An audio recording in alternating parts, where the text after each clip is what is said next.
한국 축구의 영웅이라고 하면 빠져서는 안 될 몇몇 선수들이 있습니다. 그 중에 최근에 아주 성공 가도를 달렸던 선수 중에 하나인 바로 박지성 선수, 우리가 모르지 않을 겁니다. 그만큼 한국 축구의 위상을 높였다, 아주 위대한 선수다, 그렇게 평가받습니다. 그런데 박지성 선수는 일찌감치 두각을 드러냈던 그런 선수는 아니었습니다. 왜소한 그런 체구의 평발을 가지고 있던, 아무도 눈여겨보지 않았던 그런 선수였습니다. 하지만 히딩크 감독에게 선택을 받아서 2002년 월드컵 대표로 뛰게 되었고요. 포르투갈전에서 화면에 나오는 것처럼 포르투갈전에서 아주 인상적인 골을 기록함으로 우리나라 최초로 16강을 올려놓았던 그런 아주 결정적인 장면이었습니다.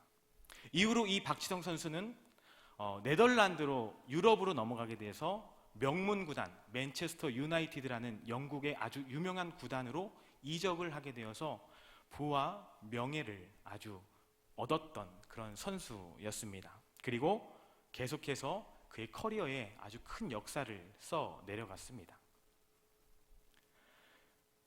지금은 비인기 종목입니다. 예전에는 아주 인기 종목이었지만 예전에 권투의 인기가 아주 최고였습니다. 우리나라에도 세계를 제패한 몇몇 챔피언들이 있습니다. 그 가운데에 19세에 이 권투계에 입문해서 두체급 제패라는 아주 놀라운 기록을 가지고 있는 선수가 있습니다. 바로 사전 5기의 신화로 유명한 홍수환 선수입니다. 권투 경기에서 4번이나 다운됐지만 기필코 일어나서 아주 놀라운 신화적인 경기력으로 세계 타이틀을 거머쥐었던 그런 놀라운 경기력을 아마 기억들 많이 하실 겁니다. 아무도 홍수환 선수가 그 상태에서 이길 것이다 라고 생각하진 않았습니다. 그러나 홍수환 선수의 그 악바리 같은 그런 근성을 가지고 바로 결정적인 한 방으로 KO 승을 얻어냈습니다. 지금은 한국권투위원회 회장으로 지내고 있는 홍수환 이 선수는 어느 강연에서 이런 말을 했다고 합니다. 자신이 결정적인 한 방으로 챔피언이 된 것처럼 인생에도 결정적인 한 방이 있다. 힘을 내라. 라고 사람들을 격려하기도 했답니다. 성경에서도 극적이고 결정적이었던 짜릿한 한 방이 있습니다.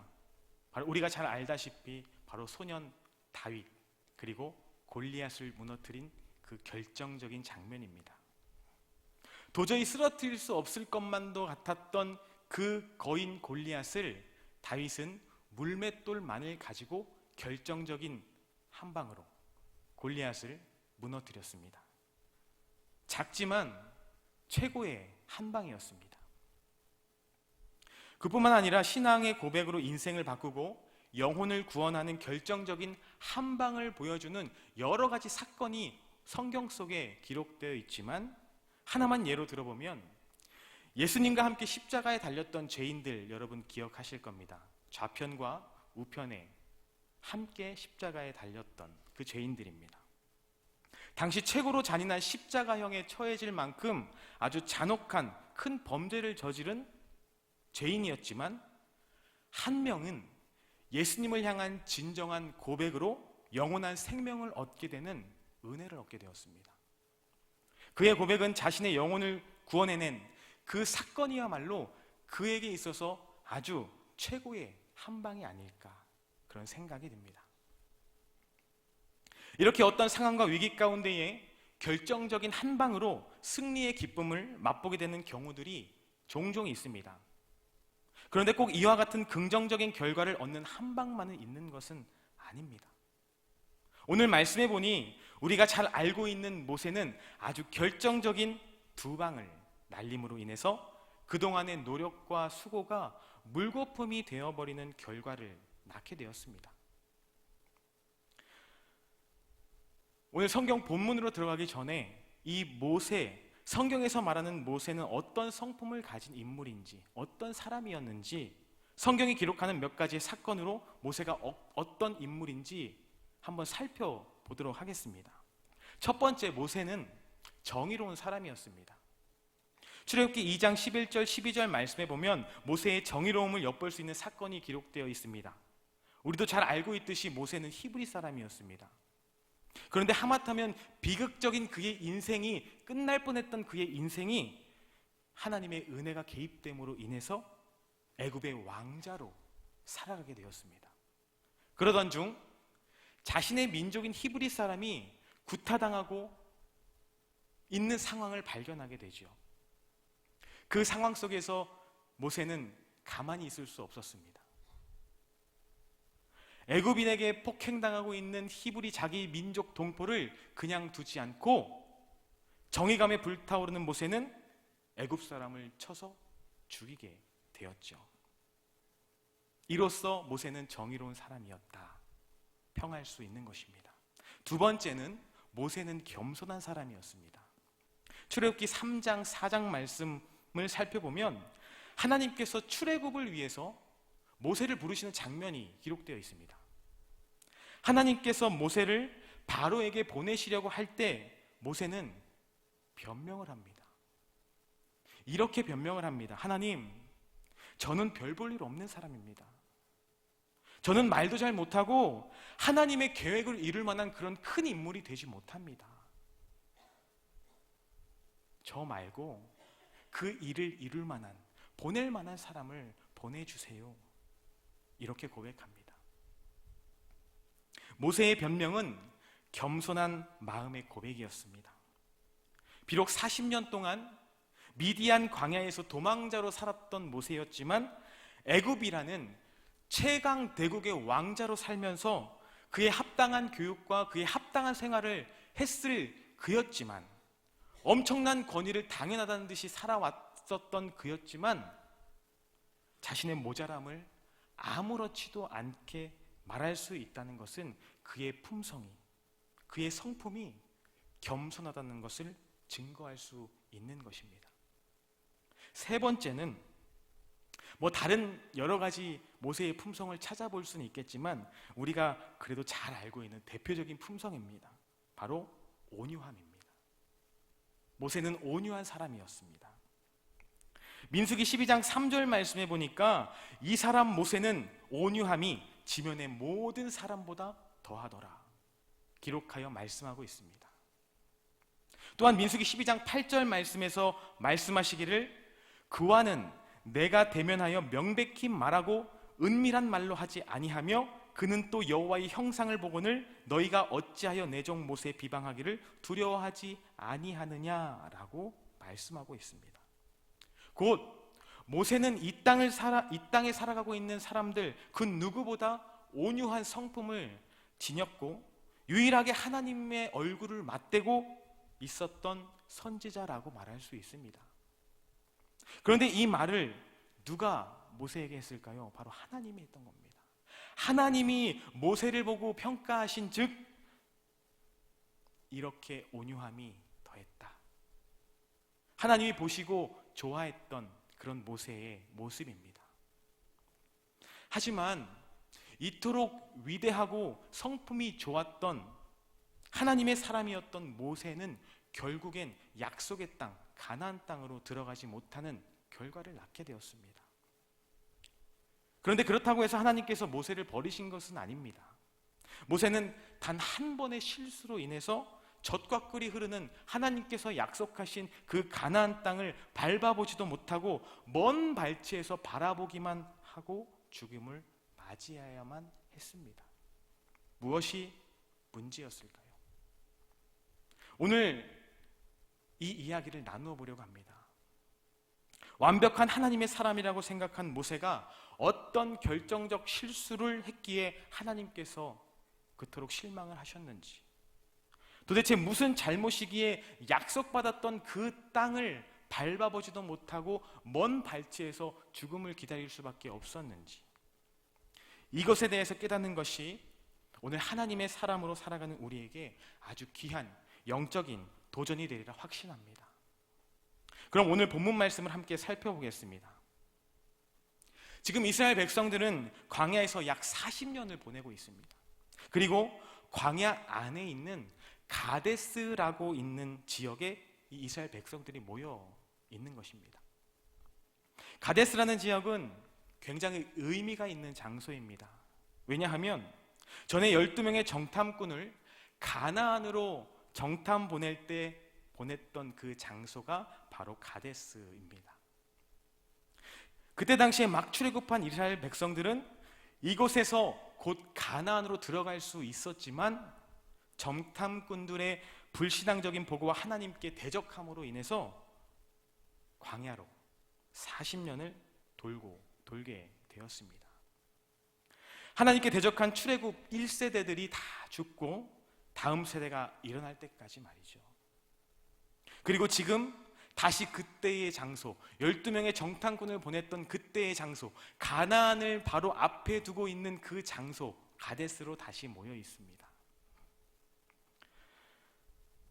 이전에 불신앙의 모습으로 놓쳐버렸던 기회가 40년이 지나서 다시 이스라엘 백성들에게 놓이게 되었습니다. 그런데 여기서 또 문제가 발생되었습니다. 이 정도면 고질병이라고 해도 무관하다 생각이 듭니다.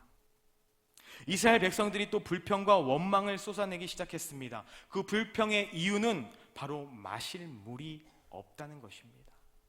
마실 물이 없다는 것. 그들은 목이 말라 죽겠는데 마실 물이 없다면서 모세와 아론을 비방하려고 모여 있습니다. 그런데 이 장면이요, 어디서 많이 본 장면입니다. 출애굽기 17장에서 기록하듯이 40여 년 전 출애굽한 직후 이스라엘 백성들은 동일한 이유로 모세와 아론을 향해서 원망하고 하나님께 대적했습니다. 그때 불평하고 하나님을 원망했던 출애굽 1세대가 40년 광야 생활 동안 다 죽고 다 늙고 지금은 2세대 백성들이지만 지금 1세대 조상들이 했던 그 장면을 그대로 연출해내고 있는 것입니다. 3절에서 5절까지의 말씀을 한번 보십시오. 불평과 원망을 쏟아내는 백성들의 모습입니다. 무슨 불평과 원망의 대본이 있는 것도 아닐 텐데 어쩌면 이렇게 이전과 동일한 같아 보이는 이런 장면을 보여주는 걸까요? 우리 형제가 죽을 때 우리도 다 죽었으면 좋을 뻔했다. 어쩌자고 우리를 이 아무것도 없는 광야로 끌고 와서 여기서 목이 말라 죽게 만드는 것이냐. 모세를 향해서 원망하고 있는 백성들의 소리입니다. 그냥 애굽에서 죽게 냅두지 왜 여기까지 끌고 와서 죽게 만드는 것이냐. 애굽 모세와 아론에게 불평을 하는 이스라엘 백성들입니다. 모세는 이 백성들의 원망과 불평, 함성으로 하나님께 엎드렸습니다. 하나님께서는 모세에게 방법을 일러주셨고 그 방법은 바위에서 물을 내어서 백성들을 마시게 하라는 것입니다. 모세는 하나님의 응답을 듣고는 곧바로 백성들을 모아놓습니다. 그리고 지팡이를 바위로 쳐서 물을 내었습니다. 이스라엘 백성들과 가축들은 그 바위에서 나오는 물을 마시고 갈증을 해결했습니다. 이렇게 해피엔딩으로 잘 마무리되는 것 같아 보입니다. 그런데 말씀을 잘 들여다보면 그렇지 않습니다. 본문 12절 말씀입니다. 우리 함께 읽어보겠습니다. 여호와께서 모세와 아론에게 이르시되 너희가 나를 믿지 아니하고 이스라엘 자손의 목전에서 내 거룩함을 나타내지 아니한 고로 너희는 이 회중을 내가 그들에게 준 땅으로 인도하여 드리지 못하리라 하시니라. 결국엔 이 사건으로 인해서 하나님의 판결은 모세와 아론의 가나안 땅 입국 금지령이었습니다. 모세의 가나안 입국 금지에 대해서 하나님은 이렇게 말씀합니다. 너희는 나를 믿지 않았다. 너희는 나를 믿지 않았다. 모세에게 하나님께서 한 말씀입니다. 내 거룩함을 백성들에게 나타내지 못했다. 그렇게 정의롭고 온유했던 모세에게 하나님께서 하신 말씀입니다. 도대체 모세의 어떠한 행동이 하나님으로 하여금 이러한 판단을 내리게 하셨을까? 하나님의 판단은 그냥 인간적인 판단과 같이 추측이 들어가고 감정적인 판단이 아닙니다. 조금도 논란의 여지가 없는 아주 정확한 공의로운 하나님의 판단입니다. 그런 하나님께서 너희는 나를 믿지 않았고 내 거룩함을 백성들에게 나타내지 못했다 판결하셨습니다. 모세는 돌이킬 수 없는 결정적인 두 방을 날렸습니다. 이것은 오늘날을 사는 우리 역시 너무나 쉽게 저지르는 행동이기 때문에 더욱 중요하게 여겨집니다. 우리들 그 누구도 모세와 같은 결정적인 두 방을 언제든지 날릴 수 있다는 것입니다. 그 결정적인 두 방이 무엇인지, 그 결정적인 두 방이 무엇인지 한번 더 깊게 살펴보도록 하겠습니다. 모세는 오늘 지팡이를 들고 바위를 2번 내리쳤다고 했습니다. 그렇게 바위에서 물을 내어서 목마른 백성들과 가축들을 먹이고 원망과 불평을 잠재웠습니다. 그런데 결론적으로 그 행동은 모세의 치명적인 실수고 돌이킬 수 없는 잘못이 되었죠. 그 결정적인 지팡이질 2방, 여기에는 모세의 어떤 마음이 담겨져 있었을까? 어떤 지팡이질이었을까? 어떤 2방이었을까? 여러분, 알렉산더 대왕이라고 한번 들어보셨을 것입니다. 세계를 정복했던 아주 위대한 왕이었습니다. 그 알렉산더 대왕이 이렇게 말합니다. 나는 더 이상 정복할 땅이 없다. 많은 나라를 정복했던 사람이었습니다. 그러나 그가 자신의 감정을 다스리지 못해서 큰 불행을 겪은 일이 하나 있는데요. 그에게는 어렸을 때부터 함께 자란 막역한 친구가 있었습니다. 클레이토스라고 하는 이 친구는 알렉산더 대왕 아래에서 장군으로 있었습니다. 한 번은 친구 클레이토스라는 사람이 술에 취해서 많은 군사들 앞에서 이 알렉산더 대왕을 모욕하는 식의 말을 했습니다. 그 말을 들은 알렉산더는 자신의 분노를 참지 못하고 옆에 있던 병사의 창을 들어서 클레이토스에게 던졌습니다. 물론 오래전부터 함께 자라났던 오래된 친구였기 때문에, 막역한 친구였기 때문에 죽이고자 하는 의도는 없었을 것입니다. 그런데 알렉산더 대왕이 던졌던 그 창은 아까 보았던 장면, 그 사진처럼 클레이토스를 죽이고 맙니다. 알렉산더는 크게 후회했습니다. 그는 죄책감으로 자신의 목숨까지도 끊고자 했다. 그러나 주위 사람들의 만류로 그렇게 되지 못했다라는 이야기도 전해 내려온다고 합니다. 알렉산더 왕은 전 세계를 정복했던 아주 위대한 사람이었지만 자신의 분노를 다스리는 일에는 실패했습니다. 모세의 결정적인 실수는 바로 분노입니다. 첫 번째 지팡이는 바로 분노입니다. 모세는 분노했습니다. 오늘 본문 말씀 8절 말씀을 다시 한번 보겠습니다. 함께 읽어볼까요? 지팡이를 가지고 내 형 아론과 함께 회중을 모으고 그들의 목전에서 너희는 반석에게 명령하여 물을 내라 하라. 여기까지 읽겠습니다. 백성들의 원망과 불평을 듣고 하나님께 엎드린 모세에게 하나님은 말씀하셨습니다. 하나님께 엎드려 방법을 여쭤본 모세의 모습에 분노함은 전혀 없어 보입니다. 그런데 사실 그렇지 않습니다. 하나님께서는 분명하게 모세에게 이렇게 말씀하셨습니다. 반석에게 명하여 물을 내라. 반석에게 명하여 물을 내라. 하지만 모세는 반석에게 명하여 물을 내지 않았습니다. 확실히 반석을 지팡이로 2번이나 내리쳤습니다. 모세는 화가 났습니다. 자기 분노에 못 이겨서 지팡이로 바위를 내리친 것입니다. 하나님께 엎드려서 기도는 했지만 모세는 자신의 감정을 뒤로 숨기지 못했습니다. 결과적으로 모세는 하나님께 대하여 분노한 것이나 마찬가지라는 것이죠. 하나님의 뜻대로 하나님께서 명하신 대로 지금까지 살아왔던 모세였지만 백성들과 같은 이 문제를 만나고 똑같은 원망의 소리를 또다시 들으니 모세는 참을 수 없었던 것입니다. 화가 치밀어 올랐습니다. 분노할 수밖에 없었습니다. 하나님께 엎드려 지금 묻고 있지만 그 분노함으로 인해서 하나님의 방법을 온전히 듣지 못한 것입니다. 이것은 곧 자신을 향하여 화를 내고 원망을 쏟아내었던 그 이스라엘 백성들과 크게 다를 바가 없는 모습입니다.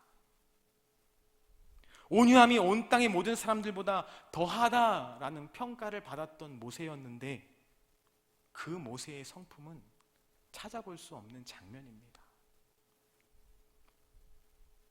그런데 곰곰이 이 말씀을 묵상해보고 전후 상황을 생각해보면 모세의 이런 분노가요 전혀 이상하다고 여겨지지 않았습니다. 아니 어쩌면 저는 당연한 분노라고 생각되어졌습니다. 저였으면 더 했을 거라는 생각이 듭니다. 하지만 모세의 이 행동으로 가나안 입국이 금지되는, 입국 금지령이 선포되는 결정적인 한방이 되었다는 사실입니다. 그렇다면 믿는 사람들은 어떠한 상황에서든지 어떠한 상황을 처했든지 절대 화를 내면 안 된다라는 뜻일까요? 하나님의 마음에 합한 다윗을 비롯해서 몇몇 믿음의 인물들도 하나님께 불평과 원망을 쏟아내었던 그런 장면들 여러분 기억하실 겁니다. 그런데 여기서 포인트는요, 분노 자체에 있는 것이 아닙니다. 우리가 주목해야 하는 것은 분노 자체가 아니라, 그것이 문제가 아니라 그 분노가 근원이 되어서 하나님의 명령을 온전히 듣지 못한 모세의 모습 속에 있다는 것입니다. 분노가 길을 막아버린다는 것이 문제라는 것이에요. 모세가 분노하는 이 마음은 하나님의 명령을 거역하는 것으로 결과를 나타내었습니다. 아니, 하나님의 말씀을 온전히 순종하지 못했습니다. 모세가 말이죠. 모세 개인으로서는 조금 억울한 그런 면이 있을 수도 있겠지만 어찌되었든 모세는 하나님께 물어보았고 백성들에게 하나님의 말씀대로 물을 제공해 주었습니다. 그렇지 않습니까? 자신을 향해 원망하고 불평했던 사람들, 하나님을 향해 불평하고 원망하는 것과 마찬가지인 그들에게 하나님의 뜻을 보여주었고 필요를 채워주었습니다. 그러니 이제 원망과 불평은 없어지고 그들이 새로운 소망을 갖게 됐지 않았습니까? 그런데 그렇지 않습니다. 하나님은 지팡이를 내리친 모세에게 너희가 나의 거룩함을 나타내지 못했다 라고 말씀하셨습니다. 백성들의 필요를 채우고 결과적으로 선한 열매를 맺은 듯해 보이지만 모세는 하나님의 거룩함을 그 백성들 가운데 드러내지 못했던 것입니다. 분노를 다스리지 못함으로 말이에요. 성도 여러분, 분노의 표출이 하나님의 거룩함을 가리키는 치명적인 한방이 될 수 있음을 잊지 마시기를 바랍니다. 혹 말씀을 들으면서 분노해도 하나님의 명령만 잘 들으면 상관없겠구나, 나는 감정 컨트롤 잘하는 사람이라 괜찮아 라고 생각하는 분이 계실지 모르겠습니다. 그런데 그 온유함이 그 누구보다 뛰어났던 모세도 실패했습니다. 그래서 하나님은 모세를 보고 온유함이 완전한 사람이라고 하지 않으시고 다른 사람들보다 더 낫다라고 하신 것 아닐까요? 완전하지 못하다는 것입니다. 곧 그 누구도 완전한 사람은 없다는 것입니다. 더구나 모세와 비교도 안 될 만큼 연약한 우리는 조금만 자만해도 더 쉽게 넘어지게 될 것입니다. 분노를 통하여 결국은 선한 열매를 맺은 것과 같은 결과들을 볼 때가 있을 것입니다. 하지만 하나님께서는 그것이 선하다 평가하지 않으실 것이라는 것, 여러분 명심하시길 바라겠습니다. 분노함으로 하나님의 음성을 듣지 못하는 어리석음이 내 안에 있지 않도록 말입니다. 두 번째, 모세가 내리친 두 번째 지팡이는 바로 내가라는 것입니다. 내가. 이는 곧 자기 경험과 자기의라고 말할 수 있습니다. 말씀을 좀 더 자세히 살펴보면 모세가 하나님의 명령에 온전히 순종하지 않았다거나 하나님 앞에서 분노를 터뜨렸다는 차원을 넘어서 가나안 입국 금지령을 받게 된 더 중요한 이유가 여기 있는 것 같습니다. 본문 10절 말씀입니다. 우리 한번 다 같이 읽어봅시다. 모세와 아론이 회중을 그 반석 앞에 모으고 모세가 그들에게 이르되 반역한 너희여 들으라.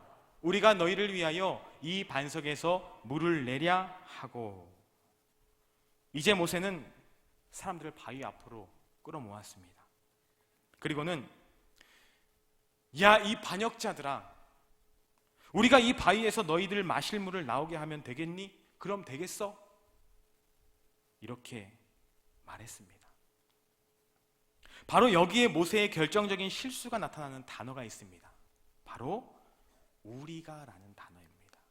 우리가. 그냥 넘어갈 수 있는 단어지요. 그러나 여기에 주목해야 합니다. 우리가. 모세는 주어를 바꿔버렸습니다.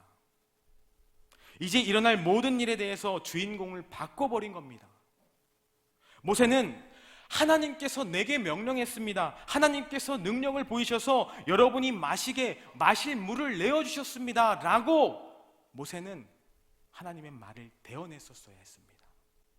그런데 모세는 우리가, 즉 내가 그렇게 해주면 되겠니? 이렇게 말하고 있는 것이죠. 마치 자기의 능력으로 반석에서 물을 내는 것과 같은 그런 뉘앙스의 말을 내뱉어 버렸습니다. 백성들을 향한 분노, 불같은 분노가 자기도 모르게 다시 한번 여기서 표출된 것이죠. 모세와 아론은 마치 자기들이 백성들을 위해서 기적을 행하는 것처럼 행동했습니다. 마치 자기가 백성들을 이끌고 있다는 착각과 교만에 빠진 것입니다. 다른 한편으로 생각해 본다면 그들의 백성들, 이스라엘 백성들의 생활적 필요를 그들이 책임져야 하는 책임감일 수도 있어 보입니다. 하지만 선한 의도에서 나온 행동과 말과 그런 뉘앙스다 할지라도 그것은 하나님보다 앞서간 아주 큰 잘못이었습니다. 모세는 지금껏 너희들이 내 지도를 따라서 이곳까지 오게 되었고 그 오는 동안 줄인 적도 없고 신발과 의복이 헤어지지도 않았는데 왜 자꾸 나에게 불평하느냐? 왜 자꾸 나에게 원망하느냐? 이런 마음이 앞섰던 것입니다. 인간적인 눈으로 볼 때 모세의 이러한 반응, 전 충분하다고 여겨집니다. 정당한 분노 같습니다. 그러나 바로 그 마음이 가장 큰 잘못이고 죄였던 것입니다. 하나님의 눈과 마음에는 너무나 큰 잘못이었다라는 것이죠. 이러한 모세의 자기 의 때문에 하나님의 영광이 가려지게 되었습니다.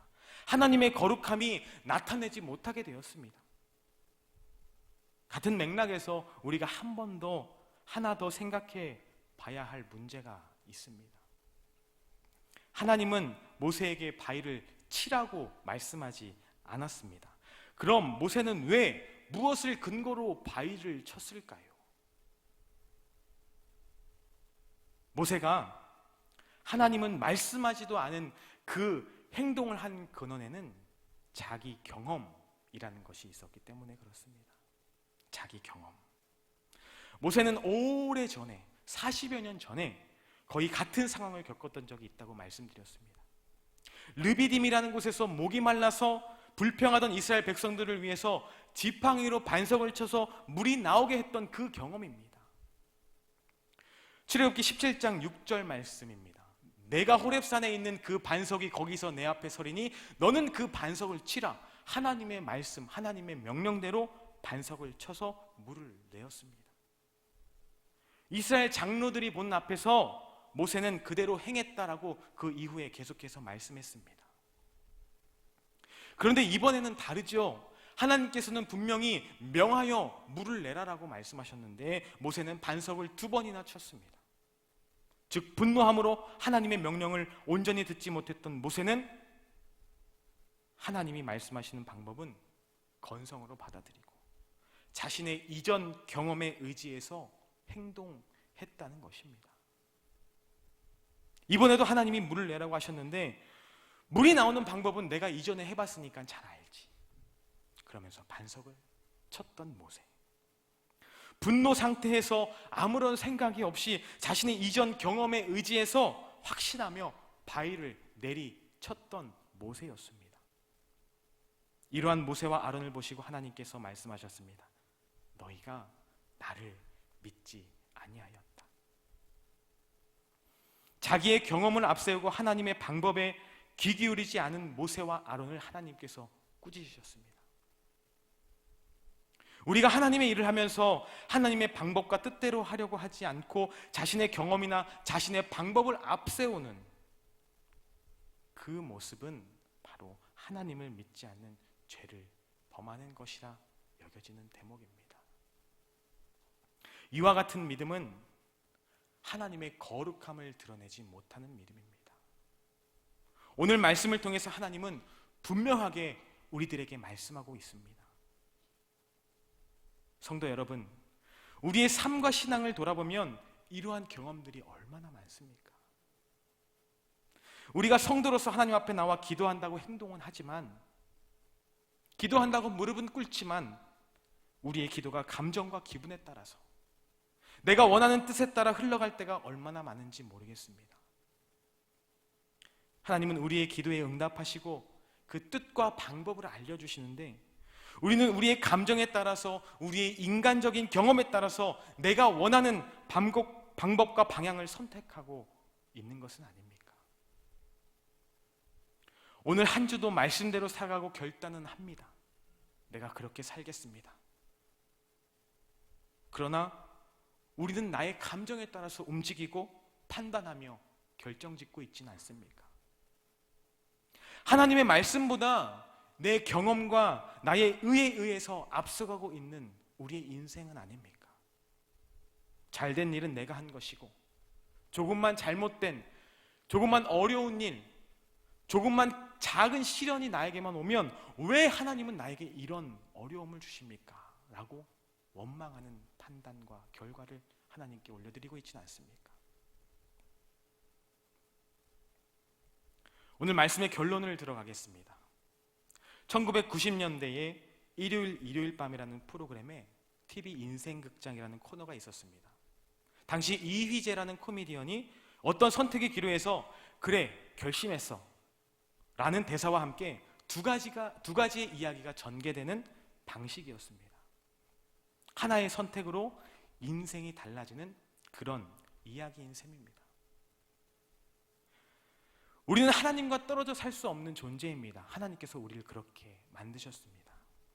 그렇다면 우리는 하나님과의 관계 속에서 어떻게 반응하며 살고 있습니까? 어떻게 살아가고 계십니까? 어쩌면 당연하다고 정당한 태도라고 생각되는 우리의 반응이 하나님과의 관계를 깨어지게 하는 결정적인 한 방이 될 수 있다는 사실을 명심할 수 있기를 바랍니다. 오늘의 말씀에서 하나님이 모세의 분노를 이해해 주실 만도 한데 너무하신 것 아닌가?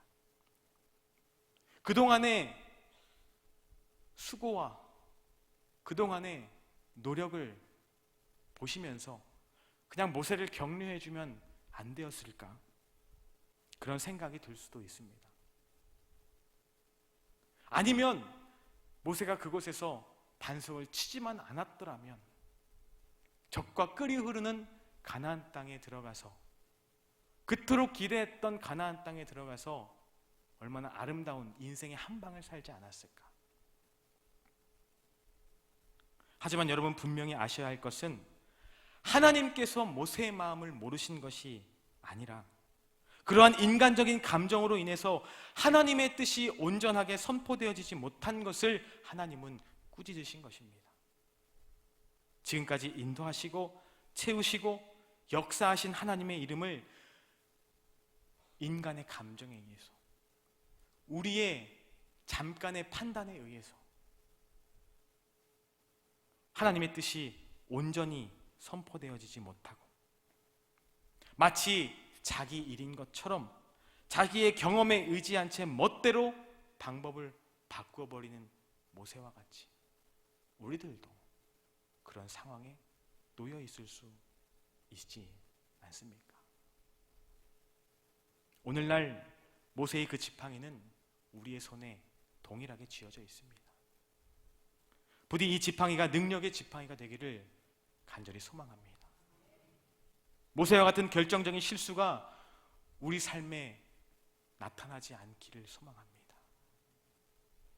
감정에 따라 치우치지 않고 하나님 앞에 엎드릴 때, 하나님의 응답을 귀 기울여서 청종해야 할 때, 나의 경험에 의지하는 것이라 하나님의 방법대로 겸손하게 행하여 할 때, 모든 일의 영광과 감사를 하나님께만 올려드려야만 할 때, 우리의 인생, 우리의 지팡이가 모세의 지팡이와 같이 분노 섞인 내 생각이 들어있는 그런 지팡이가 아니라 하나님의 온전하신 뜻과 하나님의 거룩함을 드러낼 수 있는 그런 지팡이, 우리의 믿음과 우리의 신앙과 우리의 삶이 하나님의 온전함을 드러낼 수 있는 그런 아름다운 삶이 될 수 있길 주님의 이름으로 축원드립니다. 기도하겠습니다. 살아계신 하나님 아버지, 오늘도 우리에게 이 귀한 말씀을 허락하여 주심에 감사합니다.